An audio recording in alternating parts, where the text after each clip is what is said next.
GameRanx presents 20 of the best FPS games coming 2017. Most of these aren't out yet, but they're absolutely our most anticipated, and the ones we think are worth caring about the most. So let's get started off with number 20.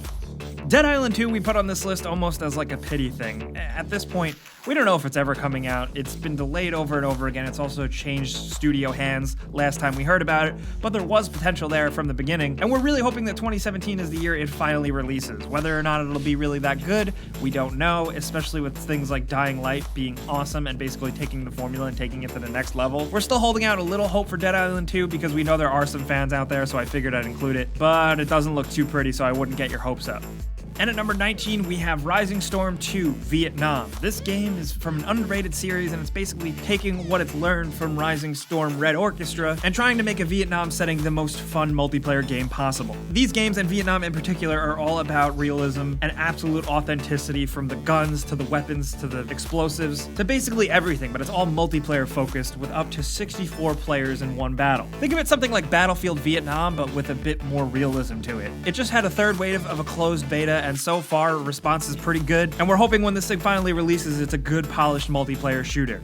And at number 18, we have Inner Chains, a game, honestly, I didn't know about until I stumbled upon it when I was working on this list. And I'm glad I did, because it looks kind of freaking sweet. It's basically like a first-person horror shooter game, where it looks like you're in a very creepy, medieval, ancient, crusty, gross hell world. But you do have guns, and they're not traditional guns, but you do have to do a lot of shooting and blow up skeletons. The story is actually pretty interesting and creative. It's a planet in the distant future where millions of years of like biomechanical evolution has taken over, and that's basically how the game is described: biomechanical horror, and that sounds really sweet. It looks like a weird mix between Spawn, Blood Omen, Painkiller, and just cool 90s dirty gross stuff like that, and I'm all about it. It should be releasing in 2017, and we really hope it lives up to its true potential.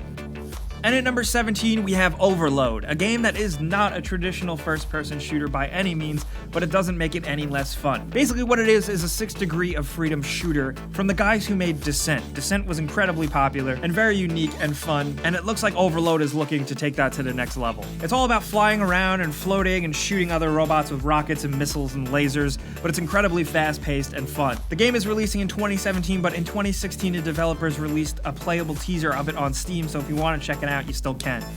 And at number 16, we have Get Even, a game that looks way better than the title, because the title just implies some corny shooter, but what you get here is a first-person shooter mixed with Silent Hill and a couple of other story-based things, and it's all about figuring out what's going on with a girl who has a bomb strapped to her chest, but there's actually a surrealist level where you go into the depths of your mind to try and remember and think of what happened. There's lots of uses of gadgets and devices like your cell phone to try and figure out clues and piece together what happened, but there's also some actual shooting. But I will say what this looks like, even though the developers say it's very heavily influenced by Silent Hill, it reminds me a lot of Condemned Criminal Origins. Do you guys remember that game? If it's anything like that, Get Even could be pretty awesome, even if the title is kind of corny. And at number 15, we have Pamela, a game that is very much another survival game, but thankfully it looks to take things a step further. In this one, you awake from a cryosleep in a utopian futuristic city that's actually been ravaged by a horrible, terrible disease. You run and fight and shoot your way through crazy people and zombies and all kinds of things, and it actually looks pretty intense. It seems like there's some high-tech weaponry, as well as something that looks very much like the plasma sword from Halo that I'm not going to complain about. It seems like they have some really cool environment and enemy designs, and if it plays anything weirdly, like a little bit like a BioShock in the future, then Pamela could prove to be very promising, because there is some excitement behind it, but I just really hope the game lives up to it. And at number 14, we have Battalion 1944. Finally, another World War II shooter. I know that's been the brunt of every joke for years now, but if you think about it, it's been a while since we've gotten a good World War II shooter, and Battalion 1944 looks to kind of bring things back, and honestly give us what some of us really want. As of right now, it's in early access, and it's basically what you'd expect. It's World War II shooting with a multiplayer focus, but the game looks absolutely incredible. The marketing behind Battalion 1944 is very much pushing itself towards something that people want to play. You know, people who grew up playing Call of Duty 2, and Medal of Honor and stuff like that. They keep throwing those words around because they know people want to play this stuff, and that could very much work in their favor as long as the game is good. There's also going to be a huge focus on not only multiplayer, but building around special competitions, as well as infantry combat that is completely skill-based. Not only that, in terms of location and weapon use and all that stuff, the game is aiming to be historically accurate, which is always cool. Battalion 1944 aims to scratch that itch that some of us have, so we're really hoping for the best. And at number 13, we have Farpoint. Now, just a heads up, Farpoint is a PSVR game. Now, I've been using PSVR for a while, but I don't know if it's necessarily going to take off. But despite that, Farpoint does look to be the big PSVR first-person shooter game that a lot of people are looking forward to, and I can't wait to get my hands on. It's basically a sci-fi shooter. You're stranded on a planet. After investigating some stuff near Jupiter, you're stranded on a hostile alien planet, and you're running around on a planet's surface and you're shooting stuff. But you're doing it in VR, which automatically makes it 10 times better. The thing about this is that Farpoint comes with a peripheral designed just to be a gun for an FPS control. That very well may make or break the game completely. But we wanted to give VR a little bit of love on this list, and Farpoint looks to be the most mainstream promising game. And at number 12, we have Insurgency Sandstorm. Insurgency takes place during the invasion of Iraq, but it started out as a weird little Steam game that was basically a Half-Life 2 mod. Insurgency Sandstorm is basically the real deal version of the game with story and multiplayer, and it's also the first time it's going to be available on console as well. We don't know much more about it other than what people already know about the original Insurgency version, but the developers have talked about emphasizing split-screen multiplayer and the esports potential, which whenever a developer talks about esports before the game is even out, I always get very skeptical. But there's a reason this game that was once just a little mod had a huge fan base on Steam, so it's definitely something to look forward to in 2017.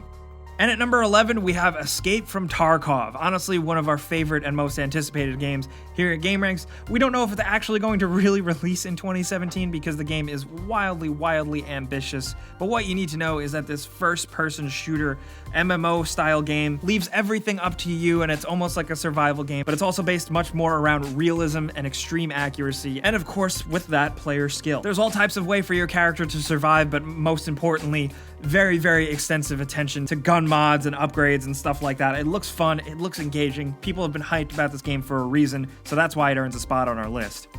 And at number 10, we have Lawbreakers, the next game from Gears of War creator Cliff Bleszinski. Lawbreakers is a competitive first-person shooter game that is somewhat hero-based, but it's trying very much to be very different from something like Overwatch, and it certainly does seem to have some interesting things going on. Not only the weapons, but also player locomotion, you could probably tell from the video. With clearly a huge emphasis on PC play, and competitive online-only shooters lately have been all the rage, so hopefully Lawbreakers will take off. Some people don't really get it. I myself may or may not be one of those people, but the group that's working on it is really dedicated, and there's a lot of excitement for this project, so we're hoping for the best.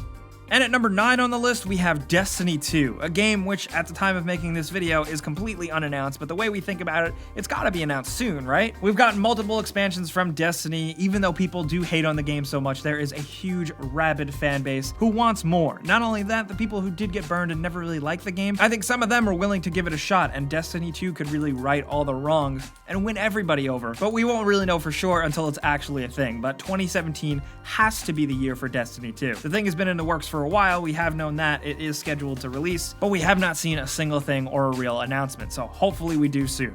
And at number 8, we put Resident Evil 7 on the list because it's first person and you do shoot things. Although it is very much a very different game on this list, it has already released at the time of making this video, and it's really good. It does divide some players, but it's scary, it's challenging, and it's fun. If you are a fan of the original games, don't be too afraid of the first person perspective because it honestly feels quite similar, although this game does emphasize shooting a lot in certain sequences. That's kind of why we made it on this list. And that's honestly kind of why we put it on this list, but it's still good and it's worth checking out. And at number 7, we have the new P.A.M.E.L.A, a game which, honestly, I wasn't too hyped about until more recent trailers, where it looks really good. P.A.M.E.L.A had a pretty tumultuous cycle because there was once a P.A.M.E.L.A 2, which still looks like a way cooler game. That's been completely scrapped, and now we're getting this new, rebooted P.A.M.E.L.A, which does look fun. Does look a little scary, but it does look exciting. There's lots of different gameplay possibilities here, from combat to traversal, and it just seems that P.A.M.E.L.A, like the original P.A.M.E.L.A from the early days of Xbox 360, is just trying to innovate in little ways and make first-person shooters just a bit weirder. Bethesda has talked about how P.A.M.E.L.A is very much going to be focused on systems-based gameplay, so if you are hoping for something with little tinges of BioShock here and there, P.A.M.E.L.A might be the thing you're looking for. We don't know for sure yet. We do have our fingers crossed. It's releasing in 2017, and it could really elevate the name P.A.M.E.L.A and the game series to the next level. And at number 6, we have Sniper Ghost Warrior 3. In the game that does admittedly have a generic title, but the gameplay is actually really good. You're an American sniper behind enemy lines in Georgia near the Russian border, and you gotta shoot and kill a lot of dudes. Basically, there's a bunch of warlords taking over the area, and it's up to you to systematically take them out and resume control. What Ghost Warrior 3 does is really expand the gameplay and give you a lot of different options to tackle things. You're not always just a sniper. While there is an intense and realistic sniper mechanic built in, there's also way more stealth gameplay gameplay where you can sneak around and get more close quarters kills and use gadgets to your advantage, as well as just going nuts and using assault rifles, shotguns, and machine guns and stuff. I think without a doubt, especially with the expanded gameplay capabilities, this is probably going to be the best Sniper Ghost Warrior game yet. I know that doesn't sound like much, but it does look damn good, and if you just want a good old hardcore first-person sniping experience, Ghost Warrior 3 is probably going to be your best bet in 2017. And at number 5, we have Strafe, an incredibly looking and seemingly awesome first-person shooter game that is very, very much inspired by mid-90s first-person shooters, and for good reason. Look at this game. The game is 90s as hell with like a really fast pace to it, and of course it's incredibly violent and gory, but the way it's built is very surprising. It's actually a roguelike first-person shooter. The developers have really been emphasizing that design, as well as just obviously the fast-paced gameplay and no loading times, and basically infinite replayability just because of that. It looks like a lot of fun, and while it's gory and stupid, it's also bright and colorful and fun, and the marketing so far has been absolutely crazy and stupid. It's being developed by a young, cool group of guys, and it's their first game, but we're really hoping Strafe is one of the better first-person shooter PC games of 2017. And at number 4, speaking of PC first-person shooter games, let's talk about Dusk, another game that is similarly rooted in the past that emphasizes fast-paced, high-speed shooting gameplay, with Dusk very much being reminiscent of something like Quake, Doom, and even the lesser-known Hexen. It's even more retro-looking than something like Strafe, but it's very much a floaty, bouncy, strafe-heavy shooter, with not only a lot of cool things like double-barreled shotguns and dual-wield handguns, but also dual-wielded hand scythes and knives, and that tumbling aerial move that was shown in the trailer is very much a gameplay element that players are allowed to move completely 360 degrees in the air to shoot, and it's crazy. It's insanely fast and it looks incredibly awesome and fun, and as much as we shouldn't use the word, we're honestly kind of hyped for it.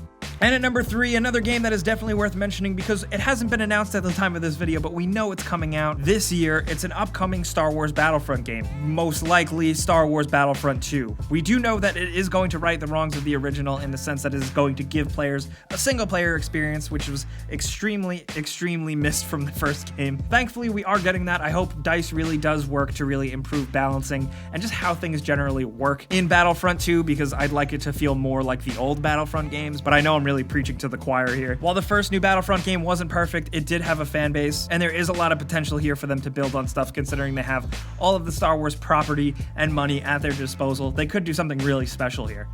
And at number 2, another game that is obviously going to release this year but hasn't been announced yet is an upcoming Call of Duty game, because obviously we get one every year. Now, Infinite Warfare turned out to not be the worst Call of Duty in the world like everyone thought, but we're really, really hoping that the next Call of Duty does go back to basics. Will it? Probably not. But hey, we can hang on to hope, right? That's what speculation is for. Many players, including myself, would love to see a return to form and a return to boots on the ground gameplay. We don't know if that's going to happen, and I don't want to discount the other players that do like just playing the games as they are now, because if they keep on building in the world of Infinite Warfare, that could be interesting because that game had a pretty decent single-player campaign. But everybody feels differently about Call of Duty, but it is still one of the biggest games and we can't ignore it. So that's why we threw it on the list. But at number 1, we have Quake Champions, a game releasing this year that we also are very skeptical about, because Quake multiplayer is near and dear to many of our hearts. Now, for a new game to come out, released only on PC, and basically try and recapture that magic, it has to do a lot while not really doing too much. Quake Champions looks like fun, it looks gorgeous, but it's also adding character classes and abilities in a different way than Quake fans are really used to, so it's still very much up in the air. But if this thing works, if this thing clicks and honors the past while kind of bringing in the future something similar to how Doom did, Quake Champions could be totally freaking awesome. We won't know for sure until we really get our hands on it, but we are incredibly excited and hopeful, because if you're kind of old and you've had a PC, you know that Quake has always been the best. So with Quake Champions, we'd like to see it once again and continue to be the best.